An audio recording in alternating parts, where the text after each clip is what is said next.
right, it's summertime. It's that time of year, hot girl summer. We're all, creating a lineup of sorts when it comes to the men in our lives, or even if you are already taken. I think our next guest, Dr. Tara, can help you out there too. She is a relationship and sex expert. Her and I jump right into it and get into how to have a safe and healthy, fulfilling sex life and all the connotations that go with women and really asking for what they want. It's a very interesting conversation full of some really good information and some tips. So hopefully y'all can get inspired and maybe use a few. We'll see. Hey Slay Nation, we are back with another bomb episode. I am super excited to introduce you to Dr. Tara. She is honestly like, I can already tell we're going to be really good friends. She is a sex and relationship expert. She's been seen on Women's Health, Cosmopolitan, all these other places. And I really wanted to bring her on because it tis the season, y'all. Tis the season for a collection of lineup of men and women. And, we just want to make sure that y'all are having a successful, fulfilled, safe sex life. And we want to be able to kind of talk to our lovely friend here about ways we can go about doing that, especially if we're still trying to figure out our lineup and we just audition in these lovely men. So, Dr. Tara, please introduce yourself. Hello, everyone. I love Slay Nation. That's amazing. Slay Nation. It's what we call them. It's Dr. Tara here, and I'm a professor of sexual communication and relational communication at Cal State University Fullerton. My sexual communication textbook is actually coming out next month. So I'm quite a nerd when it comes to researching and reading research on sex and relationship. And I'm also a relationship coach here at Love Bites and a podcast host for Love Bites as well, where we explore sexual wellness and sexual explorations.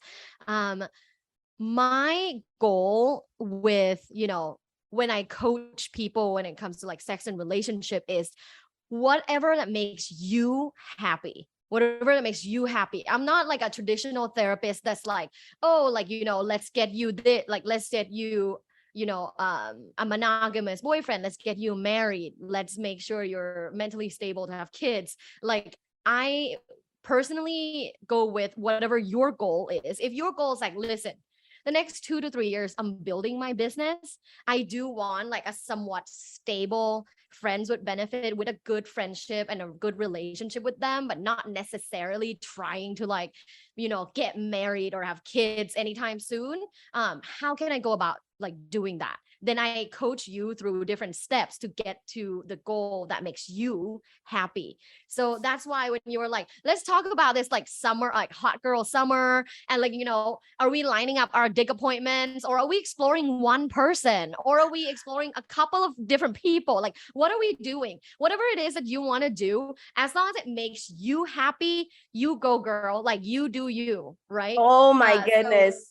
I'm so excited for this dang podcast. I think this is going to be so much fun. Yeah. So, I mean, like, okay, let's break it down.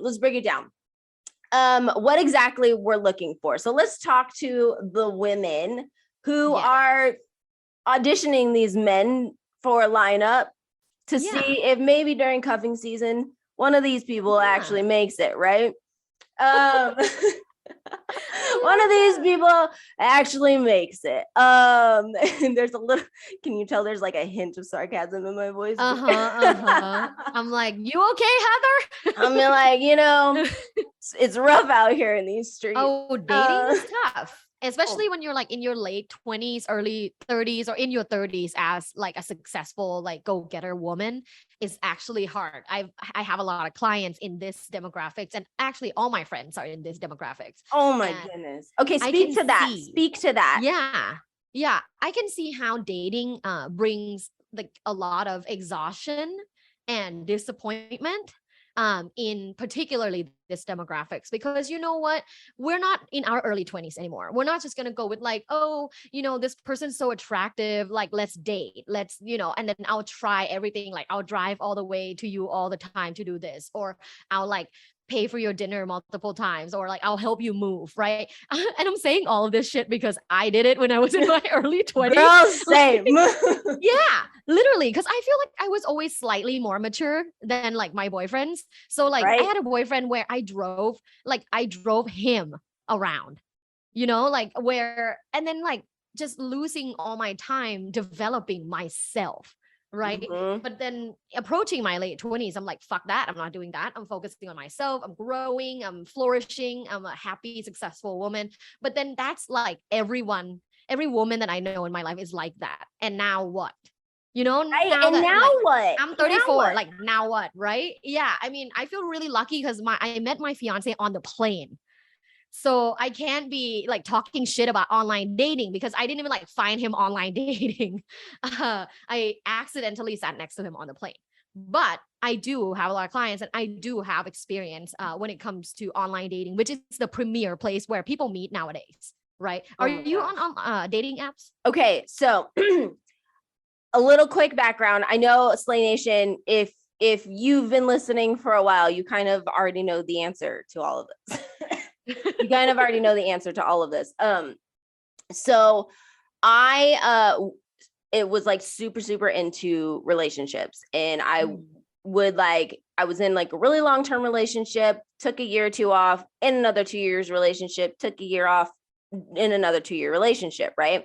And then I got to like my mid to late 20s and I was like, yo, there's something wrong with like me in the fact of like who I am attracted to and why I choose to stay with these people that I know, like I end up finding out are not correct or not right for me in what I'm looking for. So I took like a solid amount of time off, a good like 5 years. And I was just like, I'm going to do me. I'm going to, build my business. I'm going to finish grad school. I'm going to do all of this stuff. And it was wonderful, just kind of like what you were saying.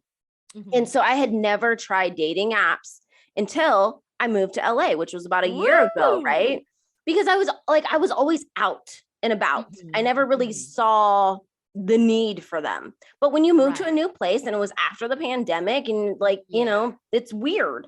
So I was like, okay, I'm gonna hop on these dating apps. I tried Tinder, Bumble, and Hinge. Those were the three. I was like, I feel like those are a variety enough of like what's happening to get a little taste of what this dating app world is like. Tinder was a joke. Actually, it was so funny. Super funny. I got just more laughs out of that. I have never seen so many crotch shots, and I'm like, really, guys? Like, I can't.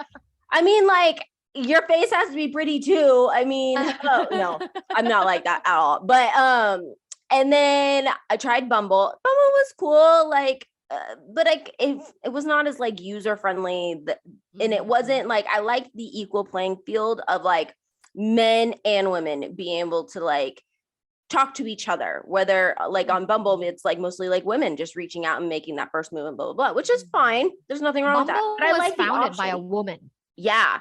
Yeah. And that's why like that kind of happens, right? Because they're just like, oh, we want it to be on your terms. 100% agree with that. But I kind of miss the factor of like being hit on sometimes and then me also hitting on somebody. Like there was an equal playing field. So I ended up actually really liking Hinge, and I'm still on Hinge. But I am like, my friends will tell you, I am the pickiest person. And it's not picky as in like, you got to look like this, you got to have this job, you got to make this. It's not that at all. It's like, I'm busy. You got to be supportive. I am definitely career driven. You cannot be intimidated by my strength. You have to like all of those types of qualities. It has nothing to do with the money and the status and the blah, blah, blah, blah, blah. I really could care less. It's more of like, values and characteristics and what's important to you. And are you passionate and blah, blah, blah. Right. So dating apps and I were cool for a little bit. And then I got real sick of them because it's just like, I don't know. I feel like I just cannot get a good read on a person through a dating app. And I'm definitely like an in-person person. Yes. Yeah. um that's very inconsistent to all of the research about online dating and my like professional coaching experience, is that women, I mean men too, but mainly women, are they have online dating fatigue. And online dating fatigue is a real thing. It actually affects your mental ability to do other tasks. Let's say you do spend like the morning, like 20 minutes on a dating app. Uh, Throughout the day you may feel like distracted and tired if you're not having like a that like 20-minute good session in the morning, right? Like let's say people just responded to your questions in a very like blah manner, in which Yeah. happens a lot, because Yeah. like when you look into research, people are so sick and tired of texting each other back and forth, and it's all like, mainly, not all, but mainly just really superficial stuff. Like, Yeah. yeah. Oh, so like, have you been to Santa Barbara? Oh yeah, like I heard it was nice. You wish like, Where are yeah, like you from? where, Like, what do yeah, so you it's do? all And I'm like, just, oh my it's God, the this is so same thing, annoying. right? Like I have a client, a female client who like actually has all of this, the answers in her notes on her phone, and she Oh, would just copy and smart. paste. Yeah, she would just copy and paste because she's like, Efficiency. I love it. they all ask the same thing, and it sucks because you know dating, in a way it's supposed to be exciting, right? It's supposed to be fun I and see it exciting, as and a you job. Like I see a lot yeah, of women who are like, "Oh my God, like I have friends that are just like, "Oh my God, dating, like isn't it fun?" and blah blah blah. And I'm like, "Who the hell are you dating that is fun?" Because I'm out here and you this is like a part-time job, homie. What are you talking it about? is, it really is. Yeah, like you think you can like have fun and be flirty and dress up and get taken out, and sadly, you know, in the recent like 5 to 10 years, it's not been like that, especially the last 5 years with like COVID and everything, because during COVID people weren't able to meet face to face, so they would go on dating apps, like try to connect with a lot of people, and then like try to FaceTime, but then when you FaceTime you just realize it's a meh, like there's no connection, there's no chemistry. So dating, online dating fatigue is real. However, when people ask me like, well, let's say I don't want to do online dating anymore, like I'm done, I don't want to do online dating, where can I organically meet people? I always ask, do you have a particular interest in something that it would be cool that your potential future partner also has this interest? Uh, One of my clients is like hiking. I love hiking. I personally go hiking twice a week, right? And I said, and I'm like, I'm not like that, but you do you, Girl, boo. Like same. that's so good for you. Um, and then I go, how about join a hiking group? Like people in 30s in LA, or like entrepreneur, LA entrepreneur hiking group. And she's like, that's a brilliant idea. I have no idea. I don't know why I never thought about that before. And I said, yeah, you know, sometimes we're just in our world. And when a third party, like an outsider, tells you, how about try this? You just didn't think about it before.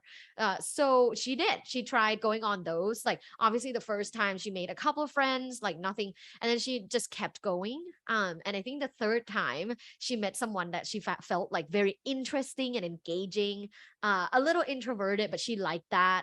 And she asked him out. Yeah, so he's a Oh, computer get it. engineer. Kind of, yeah, he's nerdy, he's introverted, but like very smart. And when someone like start talking to him, he'll talk, but he's too like shy to like talk to other people. So they have been now dating for 1, 2, 3 months. They've now been dating Wow. for 3 months. Met in this hiking group. So now they would go hike all the time with they have like a dog, not they, like he has a dog, so they would like, them and the dog would go hiking all the time, and they would drive to places that are a little bit further away, like 2 3 hours to go hike. And it's just beautiful, and it's just Oh, beautiful, right? So to that's me it's sweet. like, it really is, to me it's like, maybe it is more work to put yourself out there in actual spaces and talking to a bunch of real life people. Maybe it is more work, especially if you're an introvert, because you have to expend a lot of energy. If you're an extrovert, I'm sure it's fun. Yeah. But if you're an introvert, or if you are, yeah, like if you're a social introvert, even like it is more work than just sitting at home swiping left and right. You have to, That's you know, so get dressed, like boring. go out and meet people, and sometimes it's like people that are like, you know, mildly interesting, but then, you know, like if you just kind of keep going and you do you, right? She liked hiking anyway, so if even if she didn't make any friends, she would be hiking. Right? So Ooh, I said that's the fun. same thing. Yeah, I said the same thing with the girls in my life. Is like, how about go do something that you're really interested in? And when you go to meet up or like Facebook groups, but even meetup, there's a lot of meetups in LA. If you're in LA, there's tons of meetups. If you're in other big cities, I 100% guarantee there's tons of meetups. If you're in a small town, a little bit more difficult, right? Like I'm being realistic here. Mm-hmm. If you're in a small town, it's a little bit more difficult. However, one way that I've seen my small town girls have met people in real life is working at a coffee shop. Not like becoming a barista, but like take your computer and go work or study at a coffee shop. And when you do feel like, you know, an interest, an interesting energy approaches you, you have to be able to take initiative and say hi. And that's the hard part for a lot of, I would say, more introverted women, which is, you know, 50% of the world. Yeah. Right. It's a lot harder. Like, you know, I'm an extrovert. So to me, if I was at a coffee shop, even if I'm not like hitting on them or anything, I would be like, yo, I like your shirt. You know, it's easy for me to strike a conversation. But I completely understand. So here's a tip. If you're a little bit shy or if you're introverted, uh, you can always ask, like, would you order? Well, that looks good. What Oh. did you get? What did you order? Because yes, I know it's still like, still you have to initiate the conversation, but this is a good practice. Like, what'd you order? Right. So it will start like, oh, you know, cappuccino, like, and some people will continue to talk. And I demonstrated this multiple times on my own, just talking to people, and it has worked like Oh, beautifully. wow. I have tried, I've experimented this many, many times. Like, what'd you order? Sometimes I'm in line, and then after I order, I go up to wait, I strike a conversation with the person next to me. What'd you order? And sometimes people will tell you a whole story, because sometimes they will just say matcha and then pop like ends, right? Mhm. But most of the time, I will say 90% of the time, they will ask you back, what'd you order?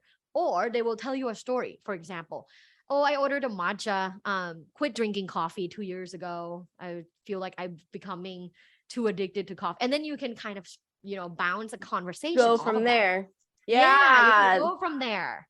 That's So what you awesome. order is really good. If you're like at a communal table, or like, you know, you can always like put down your computer and stuff, and then like just what you order. It's the least like, there's almost no stake involved, right? It's low Yeah. stake. It's very, very low It's stake. very low Um, stake. yeah, it's not What like I like your shirt, or like it's not too invasive. It's just like what you order. Yeah, it's very casual. So I casual. do have a question. Okay, so we kind of talked about like meeting people a little bit. I Yeah. kind of want to like see for our women who don't have a problem meeting people, Right. but take it to the bedroom. And I mean, I know women and men both are on this topic.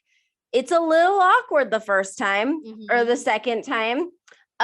So it's like, how do we kind of break this awkwardness? Because I know Mhm. that there's also sometimes where it's like you do meet somebody and you totally vibe, and then you take it to the bedroom and it actually vibes there too. But then you're just Mhm. like, why is that like my one in like a million times this actually happens? That's a great question. I mean, think about, for women, right? Think about it. For hundreds and hundreds of years, we were taught not to be sexual. Like, of course, whenever we get into a sexual encounter, it's awkward. Like we're programmed to think, don't be sexual. And even if you're not thinking it forefront in your mind, it is deep down, like, because it's It so is. It's ingrained for so multiple like ingrained. hundreds of years, right? Even when we were a teenager, like as girls, our parents and the society tells you like, don't have sex, don't be sexual, because sexual women are like bad women, untamed women. They're not marriageable. They're not girlfriend material, not wife material. We were taught this since like young age, right? So obviously it's going to be like awkward for a lot of us, but here's like two practice that I typically do for myself and I tell like all my clients and my followers to do is one is sexual affirmations. And I do this every single day now because it's so ingrained in my habit. I have a habit of doing this every morning. So after I brushed my teeth in the bathroom, I would just look at myself and I'm like, you're an amazing lover. Oh, you look so sexy today. Like Yes. whatever it is of the day. And it sounds silly, but there's so much research in positive psychology that shows how effective positive self-talk is. Our brains are like supercomputers. You keep telling it every single day one thing, it will remember and it will manifest somatically in your body. So I have done this for like over 2 years now. So Mhm. I know I'm sexy. Like I know I'm great at sex. I know that when I, get into a sexual encounter, I'll have a pleasurable, fun time. And I know that my partner will too, whoever it is. But I've done this for so long. Before I was very sexually anxious. I didn't even let my partner go down on me for like years and years and Girl, years. you missing out. So I know.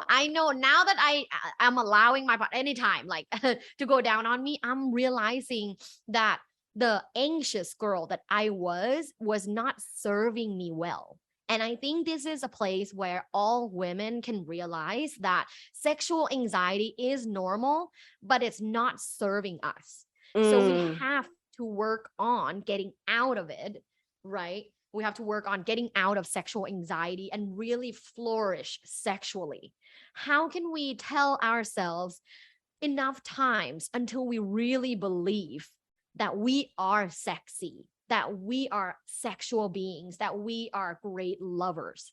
So sexual affirmations is something I do every single day in the morning in the bathroom. It takes me 5 seconds, but I tell myself every single day that I feel sexy, I am sexy, I'm a sexual being, I know I'm a great lover. And I just do that. Sometimes I move too because somatic words, right? Yeah, like I'll just do that, and I do it enough times that now I like truly believe in it. So I highly recommend all women do this because we need to be telling ourselves, because the people that we have sex with are not going to, every time be like, oh, you're such a great lover, because people are hesitant and apprehensive when it comes to Mhm. sexual communication.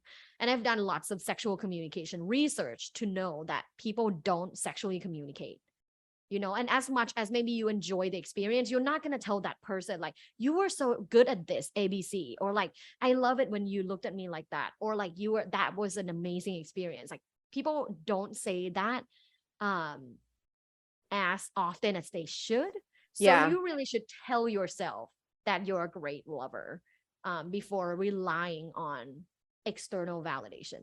Yeah, so that kind of actually brings me to my next question about sexual communication and Mhm. how to effectively have that when you're out there playing the field, but also like how do you have that when maybe things are starting to have a serious feel to them? Yeah, that's a great question because uh it's two different like communication scripts, right? So if you're just kind of out there like playing the field, or just like experience actively dating, if you're out there actively dating and you are someone who is down with casual sex, I would definitely be more upfront with like, I'm into like, for the next like year or so, this is kind of what I'm into. Like, I'm into casual sex right now. I'd love to have you in my life as a friend, but like, that's kind of what I'm into right now. And I would also communicate during sex, like, here's what I really like, or do you want to go down on me? Or, oh, can you finger me before we, you Mhm. have to kind of instruct your casual sex partner because they don't know you very well. You have to instruct them like, oh, finger me first, right? Yeah. Or like, go down on me They're not going to first. know. No, they're not going to know. And men, when they're excited, they just want to move on to penetration. But for Mhm. women, if you literally just kiss for like 2 minutes and then penetrate, your vagina is not even ready. Like No. there's There's a blood has buildup. not rushed there. Right. Yeah. It's physically not possible. So I would like if they were, starting to like take their Like, pants off, starting to like move into position, I would say like, oh, whoa, whoa, whoa, like, can we kiss more? Can you go down on me? I would instruct them. And I know it sounds like very demanding, but in that moment, when the guy is so hot and turned on by you and the interaction, you asking them what you want is actually rated very sexy and attractive. So research found that people who communicate what they want, what their sexual desires, is perceived as attractive. So when you're See, it just like, pays. It pays in both yeah, ways. yeah. So instead of, being shy and like not wanting to, thinking like you don't want to be instructing people, you don't want to be demanding, shift that perspective to like, oh no, a woman that knows her body and what turns her on and what gets her aroused, and tell the partner, is an attractive woman.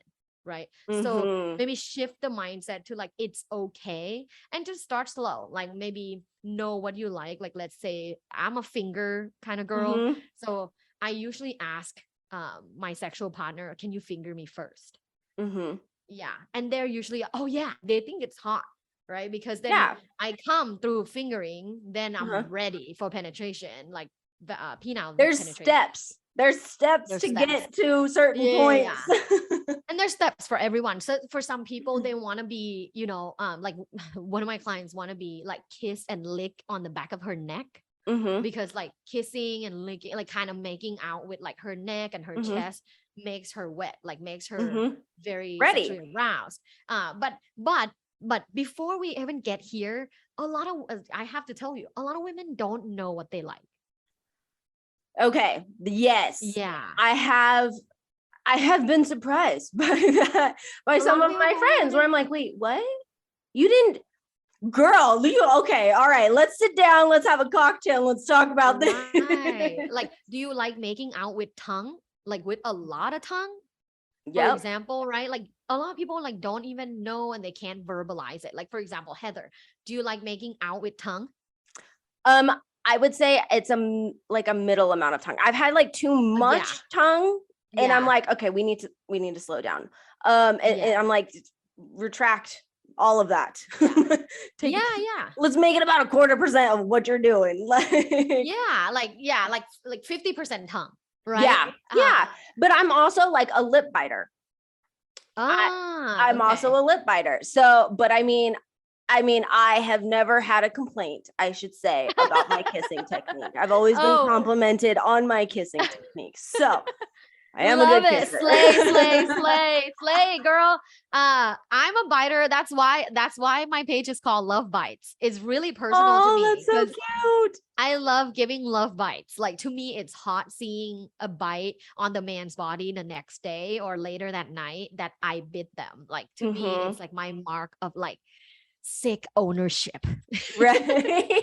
You're like, in which for me, it's just like, that was fun, wasn't it? Like, and then it's like little reminders during the day. Yeah. But even that, like from now on, ladies, like, ask yourself, ask your friends, like, what kind of kissing do you even like? For example, I had no idea that I actually like 10% tongue only until my current partner, who does not like tongue. And we have like the most amazing, the best sex I've ever had in my life.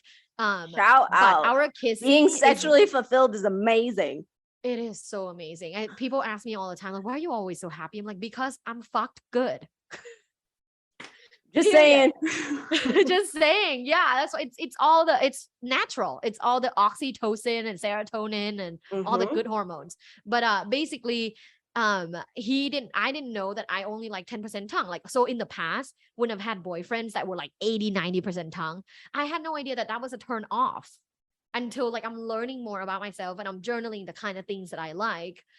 So that's a good practice too, is journaling the kinds of things that you like so that you are ready to communicate to your casual partner. Now let's switch to people who have been dating for a while. Let's say you've met someone, you've been dating them like 3 months, 6 months, even a year, even 2 years.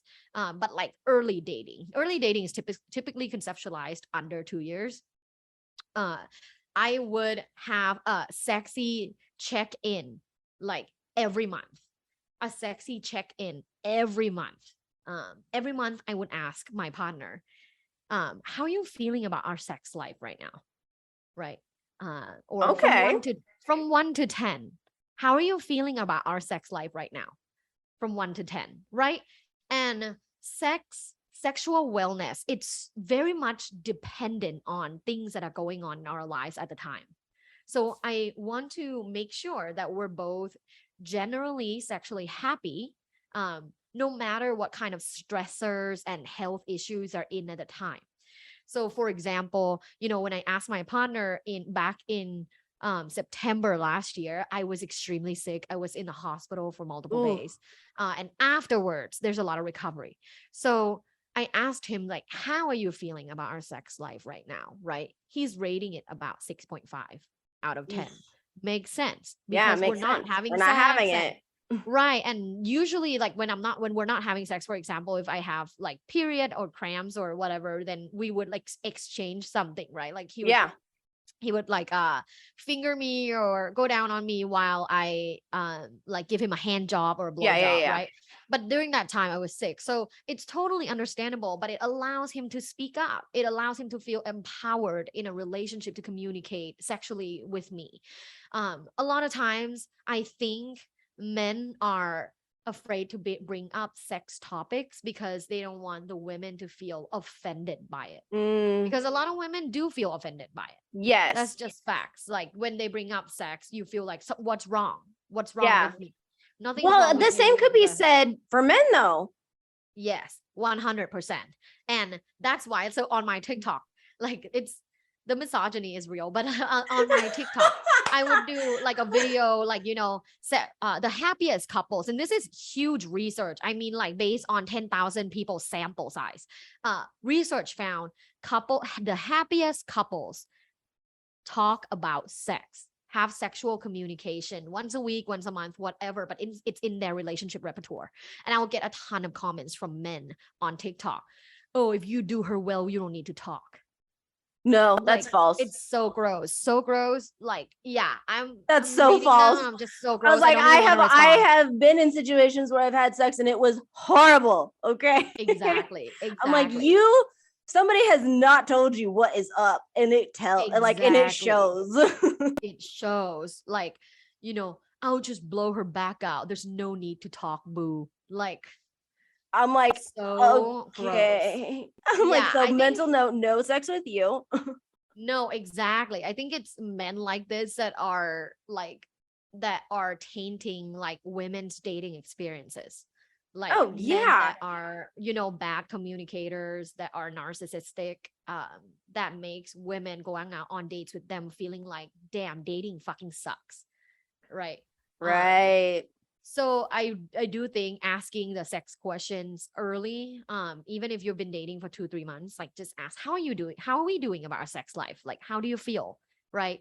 Or from 1 to 10, how do you feel about our sex life right now? That's my question. And please take it. Please just use it. Yeah.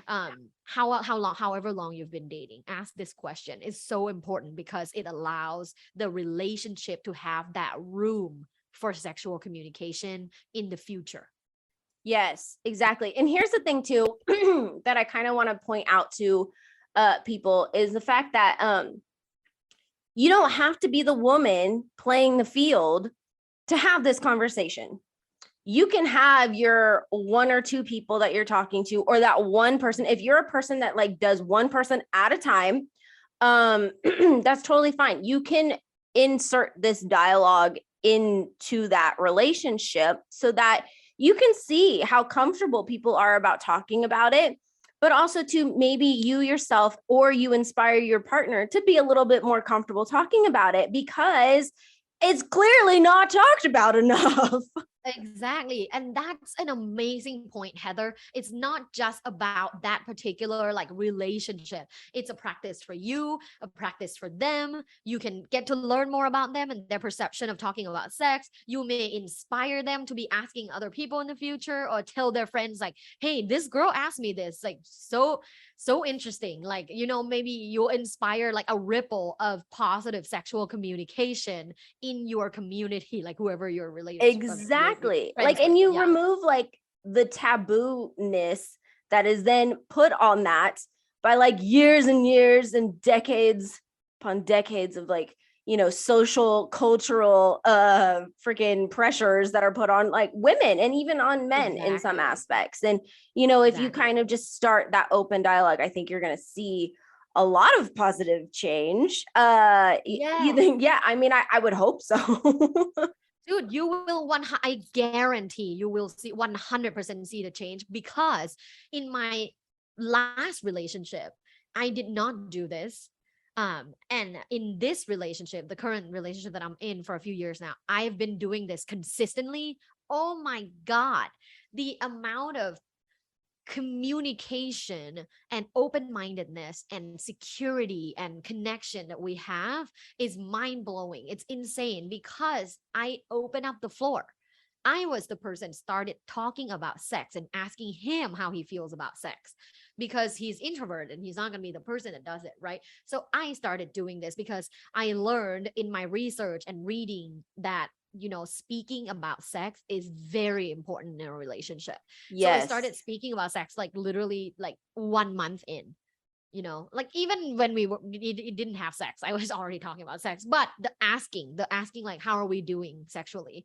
I asked like 1 month in, and I consistently ask this question even though we've been together a few years, because it's Mm, so important to me that we are both reminded that sexual wellness has to be a thing, has to be a priority in our relationship. that's a damn soundbite right there. Sexual wellness is a thing, people. Oh my It is God. 100% a thing. And as much as like a lot of women might want to deny it because we were taught to like not value sex as much. Because again, remember like when we were Oh, teenagers, it wasn't like it's a the whole trophy. right. It's like, oh, I don't want to be a trophy, or oh, like I'm not gonna sleep around do this. And like, look, granted, I mean, I still have a little bit of those feelings, but I think for me, it's like it's just because I'm not gonna sleep with just anybody. I'm not a casual sex type of person. Right. I mean, and there's nothing wrong with those who do, and nothing wrong with those who don't. I mean, it's just not what Exactly. works for me personally. Yeah. But like I'll also it's like one of those things where, and I don't know if you have those people or you hear those people, because obviously, I mean, you're a doctor, so you talk to a whole bunch of people. But it's almost like when somebody kind of talks to me, it's like, oh, sex is overrated. I'm like, it's because you haven't had good sex. Exactly. Yeah, that's my theory. Although I do believe that the importance of the importance of sexual wellness for a person does vary. Mm, Um, some people it might be like moderately important. Some people very important. Like it's very important to me, right? yeah, Versus that's maybe for true. some of my exes, it was just moderately important, which is fine. And then also there's cases of like asexual people Yeah, that is not important at all, right? yeah, But then again, like in that case, you should be communicating that in advance, because it's kind of like you're trapping people into be in a relationship with you, thinking like that sexual connection is an option when it's not. So if you yeah, are asexual, if you're like sexual attraction is at zero, like you experience zero nothing. sexual attraction, you should be upfront with people like, hey, I think I'm the ace spectrum. Like I think I'm asexual on the ace spectrum, because I think that's fair, right? Yes. Because an asexual person meeting another asexual person can be in a great romantic relationship based on no sexual activities. There you go. I mean, Right. so everybody is different. What I really want to like wrap up this interview with is, because it would be irresponsible for me to talk about all of this and not talk about safety. Mhm. So safe sex, whether you are casually having sex, whether you're in a relationship or not, what are some things that we need to be talking about before we have sex at all? with our Yeah. partners, because especially if you're out here playing the field and that kind of stuff, like nobody wants some grossness. No. I actually did this, and my friends will know. I asked them for a test. Yeah. Oh, And you know, you're not the only person I know that does that. yeah, and I'm a pretty upfront person, so I would be like, I'm really attracted to you. Uh, and I do want to have sex with you. But I would like you to get tested. Uh, Here's my test. So I typically offer mine first. And then it's kind of like based on reciprocity rules, right? That like Hmm. when you offer something, people typically feel obligated to offer something back. Yeah. So you don't usually just ask them without offering mine. I would just say like, hey, I'm so attracted to you. I'd love to, get together and, fool around or have sex, or I want to have sex with you tomorrow. Um, can you send me a Get test? tested. Here's mine. Yeah. Yes. And So then I just where, want okay, so I know that there are people out there that are like, oh my God, but those tests are like so expensive. I got to go to my uh-huh, doctor. I got to do this. uh-huh. Okay. So what are some options? Because I'm a full-fledged believer in this practice, people. If you have insurance, these tests should be free with maybe co-payment of $15 to $30, depending on what your insurance is. If not, you can make an appointment or call the closest Planned Parenthood to you, and go to Planned Parenthood to do that. If you're dating someone who is also, very hesitant to do it for some reason, I think that's a big red flag. Mm, Like if they're like, why? Then you can, be like, well, because we're both dating a lot of people, and I want to be safe because my health is my priority, and here's my test. So I would yeah, love to see yours. And if they are still like so against it, I would say that this person is not worth the time. Even though you're exactly. so sexually attracted to them, you will be sexually attracted to so many people. Oh my gosh. Right. Okay. That's Yeah, normal. That's yeah. So normal. it's not, yeah. However, like for those that are not into tests, like if you're a woman that are like, well, what if like I'm really in the moment, I just want to go for it? Of course, always use a condom. It only takes that one time to get something. And I Yes. mean, granted, if it was just something that can be treated with antibiotic, like chlamydia or whatever, then that's like lower stake, but it only takes one time to get something really serious. So I would 100% say like a condom is a must. And of course, if you're on birth control, that's Yes. something too, especially now after Roe v. Wade. Wait, Like you exactly. definitely want to be on birth control or a different birth control form that you are That you familiar feel with or safe. Yeah. educated about. Yeah, because I have a student, because I teach in college, so I hear from a lot of people.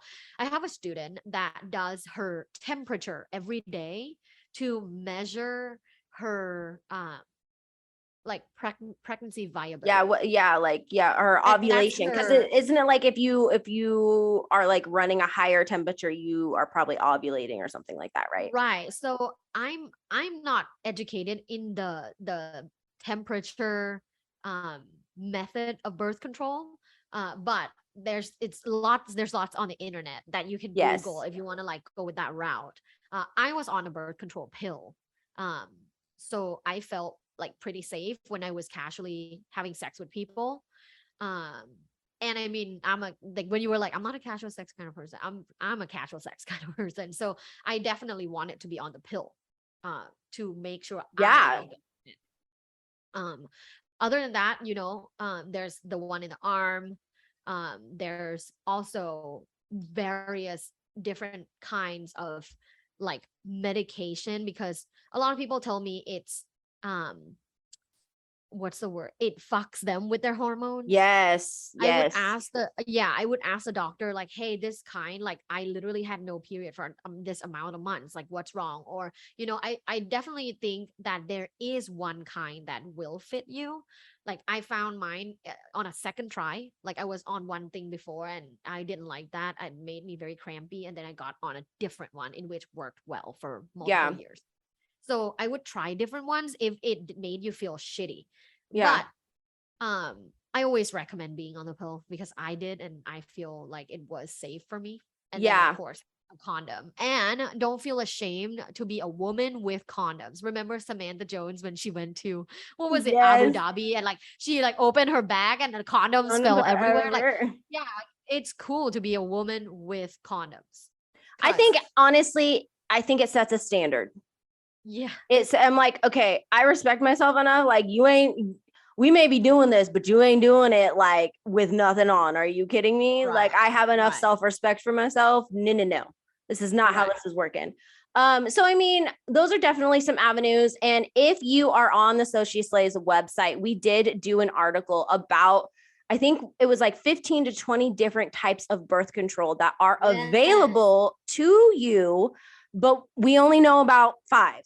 So go to that article and Yes. check it out and see, maybe, there are some things that you probably don't know about. There were things that like I had no clue about. And I actually interviewed a doctor for this.